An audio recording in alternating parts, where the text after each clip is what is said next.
Pamer Pak, topinya Pak, pamer. Kemarin jaket ya Pak Pur? Kemarin Buat menteri keuangan. Udah paling ngomong. harusnya sih 6,5, nggak susah amat. Kita nggak pernah prediksi di atas 5,5 sebelumnya kan. Jadi saya juga nggak hafal nih. Pak Purbaya Yudhisa Dewa. Siapa sih Pak Purbaya dan kenapa orang-orang ngomongin Pak Purbaya? Karena Pak Purbaya itu adalah Menteri Keuangan yang baru sejak September 2025 dan itu Pak Purbaya tuh keren banget. Kenapa? Karena Pak Purbaya adalah sosok menteri yang selama ini kita cari, selama ini kita inginkan. Kenapa? Karena Pak Purbaya itu menjelaskan perekonomian itu dengan cara yang sangat cowboy, sangat elegan dan sangat mudah dimengerti oleh orang-orang. Sampai Pak Purbaya bikin TikToknya, akun pribadinya sendiri untuk share kegiatan-kegiatan Pak Purbaya dan itu menjadi followers menteri terbanyak se-Indonesia. Karena orang-orang senang dengan Pak Purbaya dan orang-orang tuh sampai bertanya-tanya kemana Pak Purbaya selama ini. Nah, belakangan ini Pak Purbaya itu lagi viral banget, lagi banyak banget orang-orang bicarain tentang target-target. Salah satu targetnya yaitu beliau ingin meningkatkan pertumbuhan ekonomi sekitar 8%. Selama ini kita tuh di titik 5% doang yang bener-bener gak pernah naik dan seringnya turun, dan tiba-tiba Pak Purbaya muncul baru banget nih dilantik dan muncul dengan targetnya dia sebesar 8%. Bayangin age gapnya itu jauh banget, 5% ke 8% itu jauh banget. Nah, di sini aku bukan sekedar ingin membicarakan angkanya, tapi aku pengen membicarain seberapa realistis target 8% ini. Kita lanjut. Nah, seberapa realistis target 8% ini berdasarkan data dan analisis ekonomi makro. Bentar, sebelum aku menjelaskan analisis dan data-data yang aku kumpulkan untuk membuat video ini, aku belum perkenalan. Kenalkan, nama aku Arianti Lestari dengan NIM 1249210109, jurusan akuntansi syariah kelas 3C. Lanjut. Nah, yang pertama-tama sebelum masuk ke analisis, tentunya kita akan masuk ke teori. Nah, sekarang aku bahas dalam teori ekonomi makronya dulu. Nah, dalam ekonomi makro, pertumbuhan ekonomi itu menggambarkan peningkatan aktivitas produktif dan pendapatan suatu negara. Nah, kalian tahu kan pendapatan suatu negara itu macam gimana? Nah, pertumbuhan ini tuh sangat-sangat dipengaruhi oleh beberapa komponen utama seperti kayak konsumsi, rumah tangga tentunya. Itu adalah aspek-aspek penting dalam ekonomi, investasi, belanja pemerintah, dan ekspor. Nah, kebijakan fiskal yang dijalankan oleh Menteri Keuangan melalui APBN ini peran penting dalam mendorong pertumbuhan ekonomi. Kenapa? Karena terutama lewat belanja pemerintah dan stimulus fiskal. Nah, tapi teori ekonomi itu juga menegaskan bahwa pertumbuhan tinggi tidak terus bergantung kepada konsumsi.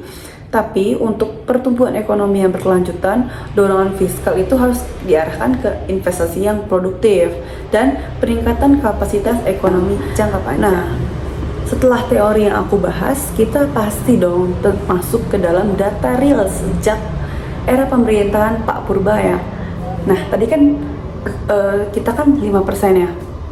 Nah, kita tuh ingin tahu nih, setelah dilantiknya Pak Purbaya, pertumbuhan ekonomi itu tuh naik berapa? Nah, kalau kita lihat data terbaru dari BPS, itu pertumbuhan ekonomi triwulan 3 2025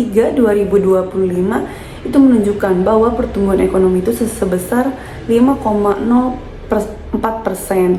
Dan ini tuh menunjukkan bahwa ekonomi Indonesia tuh relatif stabil meskipun ekonomi global masih penuh tekanan. Nah, kenapa masih belum naik? Karena itu nggak segampang itu, teman-teman.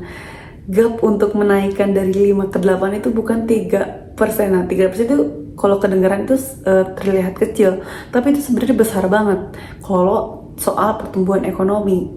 Nah, kenapa? Nah, ini tuh awal mulanya itu atas perintah presiden ya untuk memberikan arahan kepada Menteri Keuangan Pak Purbaya. Beliau menyampaikan untuk tolong buatkan pertumbuhan ekonomi Indonesia dinaikkan menjadi 8%. Dan 8% itu gak muluk kayak gak langsung gitu, gak langsung kayak Pak Purbaya nih dilantik habis itu langsung 8%, ya enggak dong. Dan pastinya harus membutuhkan waktu sekitar 2 tahun, 3 tahun kan. Nah, Pak Purbaya juga beliau menyampaikan optimisme beliau tuh bahwa pada kuartal kelima 2025 pertumbuhan ekonomi itu bisa meningkat dari 5,04% menjadi 5,6 sampai 5,7%. Nah, beliau tuh segigih itu untuk menumbuhkan pertumbuhan ekonomi kita. Dan tentunya loh, kita sebagai rakyat mendapat pemimpin yang selama ini kita cari-cari, kita harus membantu pertumbuhan. Kita harus kita harus juga berpartisipasi dalam kegigihan tersebut. Lanjut, dan untuk beliau menyampaikan untuk tahun 2026 pemerintah itu memproyeksikan pertumbuhan ekonomi sekitar 6%. Nice. Itu tuh walaupun kelihatannya cuma hanya 0,0 beberapa persen, tapi itu menunjukkan bahwa kita sebentar lagi akan memiliki pertumbuhan ekonomi yang baik, di mana mungkin di mana kedepannya pengangguran itu akan sangat sedikit, ketimpangan itu bakalan sedikit, dan semua orang tuh bisa merasakan yang orang lain rasakan, yang berkurangnya orang-orang yang tidak mampu, yang kelas menengah tidak terjepit lagi gitu dengan statusnya antara terjepit bawah sama yang atas, dan mereka bisa bernafas lega. Kita doakan saja semoga Indonesia ini menjadi lebih baik, dan menteri yang sekarang ini bisa kita harapkan semua. Dan di sini kita masuk ke bagian yang paling kita tunggu-tunggu, yaitu analisis utama kenapa target 8% itu besar banget. Nah, ini menarik banget ya buat kita bahas. Kenapa dari 5% ke 8% itu tentunya bukan kenaikan yang biasa, tapi lonjakan struktural gitu. Nah, secara makro ekonomi Indonesia ini selama ini masih bergantung kepada konsumsi rumah tangga. Nah, model ini efektif untuk menjaga stabilitas, tapi tetap dong punya batas yang alami. Nah, ini kenapa kita masih stuck di 5% karena terus mengandalkan konsumsi rumah tangga. Nah, kalau mau naik ke 8%, tentunya dong kita harus bergeser gitu sumber pertumbuhannya, nggak melulu tentang konsumsi rumah tangga. Nah, tapi investasi kita tuh harus naik signifikan gitu, terutama di sektor industri, infrastruktur, dan sektor produktif yang lainnya. Nah, disinilah guys kebijakan fiskal Indonesia diuji. Kenapa? Karena kita pengen belanja negara tuh nggak cukup cuma besar-besaran, tapi kita pengen secara tepat sasaran gitu. Jadi nggak sia-sia, supaya benar-benar menciptakan kapasitas produksi yang baru. Dan Pak Purbaya sendiri menyadari kalau target ini tuh susah gitu, maksudnya nggak mudah. Dan beliau ini menyampaikan bahwa pemerintah itu menekankan bahwa target 8% itu dicapai dengan nggak secara instan, nggak secara per hari, per bulan gitu, tapi secara bertahap, yaitu dialami beberapa tahun. Bukan bakal dikejar dalam 6%, kita akan kejar secepat ciptakan pertumbuhan yang paling cepat, seoptimal mungkin. Kalau Anda bilang bisa nggak bisa 8, kalau saya bilang bisa kan saya nipu. Tapi kita bergerak ke arah sana. Kita doakan saja yang terbaik. Tapi yang serba cepat itu tentu saja memunculkan resiko. Tentu aja dong, percepatan pertumbuhan ekonomi ini memunculkan resiko. Stimulus fiskal yang terlalu agresif itu bisa memunculkan inflasi dan beberapa tekanan makro kalau nggak bisa dikendalikan oleh pemerintah. Tapi tenang aja, Pak Purbaya itu menilai bahwa kekhawatiran inflasi ini masih bisa dikendalikan atau bisa dikelola oleh pemerintah. asalkan kebijakan fiskal dan kebijakan moneter itu berjalan selaras. Kesimpulan, nah angka 8% yang disampaikan oleh Menteri Keuangan Pak Purbaya ini menurut aku strategi yang sangat ambisius tapi tetap dalam standar kebijakan. Nah artinya keberhasilan ini tidak hanya ditentukan oleh keberanian beliau sendiri, tapi keberanian beliau dalam menentukan angka, tapi oleh kualitas kebijakan fiskal dan konsistensi pelaksanaannya. Dan gak hanya aku dan seluruh warga Indonesia berharap target ini bisa terrealisasikan, dan aku selalu berdoa bahwa Indonesia itu bisa menjadi lebih baik ke depannya.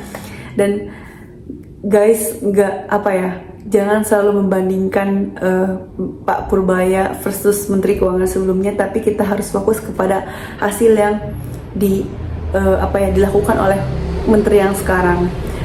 Aku Ariyanti Lestari, terima kasih udah mendengarkan, dan saya ucapkan banyak-banyak terima kasih kepada Ibu Fitri sekaligus pembimbing saya. Saya ingin saya ucapkan semoga beliau sehat selalu, rezekinya diperlancar, dan terima kasih. Wassalamualaikum warahmatullahi wabarakatuh.